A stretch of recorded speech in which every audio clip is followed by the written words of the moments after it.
Ungdomsuddannelserne skal i 2016 spare 600 millioner kroner.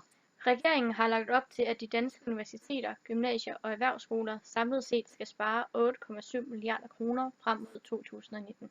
Ruth Funder, rektor ved Haderslev Katedralskole, har udtalt følgende om besparelserne: alle kommer til at mærke det. Vi har Ruth Funder i røret. Kommer besparelserne til at påvirke Haderslev Katedralskole? Det gør de i særdeleshed, fordi de skal finde cirka 3 millioner. Og det betyder jo, at vi er ved i øjeblikket at kigge på, hvor vi kan finde 3 millioner. Det er både på aktiviteter, som man vil mærke som elev, det er på aktiviteter, som man vil mærke som lærer, og også på aktiviteter, som det tekniske administrative personale vil mærke.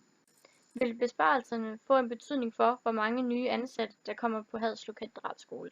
Det gør det jo, fordi det vi kører med, og det vi planlægger med, det er jo, at vi kan klare os igennem den her runde, uden at skal afskedige nogen.